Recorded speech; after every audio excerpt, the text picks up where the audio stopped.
మనకు ఒక్కోసారి చూడండి, మన ప్రయత్నం ఏమీ లేకుండానే అదృష్టం వరిస్తుంది. ప్రతి ఒక్కరి జీవితంలో ఉంటుందండి. ఒక 40 ఏళ్లు దాటాక మీ జీవితాన్ని మీరే పరిశీలించుకుంటే ఖచ్చితంగా మన జీవితంలో మన ప్రయత్నం లేకుండా జరిగిన అదృష్టాలు కొన్ని ఉంటాయి. ఇది ఊహించలేదండి, ఇలా జరిగింది అనుకుంటాం. అయినా సరే మనం ఏం మాయలో పడతామంటే, అది జరిగిందంటే మా మేనమామ కొడుకు వచ్చి నాకు చేశాడు, వాడు లేకపోతే నా జీవితమే లేదు అనుకుంటాను. లేదు, నీ మేనమామ కొడుకు చెయ్యలా, దైవం మానుష రూపేణ.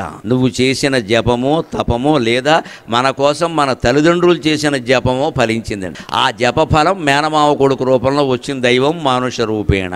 అంతేగాని నీ ప్రయత్నం కాదది. అలాగని దైవానుగ్రహం లేకపోవడం కాదు. అది అదృష్టం అంటే అదే అర్థం. ఇంత కనపడినప్పుడు దైవానుగ్రహం అని అనొచ్చు కదా. లేదు, వారు చేశారు వీరు చేశారని మనం ఏమనుకుంటామంటే, వారి పట్ల కృతజ్ఞతగా ఉండే ప్రయత్నం చేస్తాం ఎంతసేపు. నీకు ఆయన అంటే ఎందుకు అభిమానం అయ్యా అంటే, మా అబ్బాయికి ఉద్యోగం ఇచ్చాడు, ఆయన దేశాన్ని దోచుకు తిన్నాడు కదా అంటే, ఆ గొడవ నాకెందుకు అంటాం. నమశివాయ.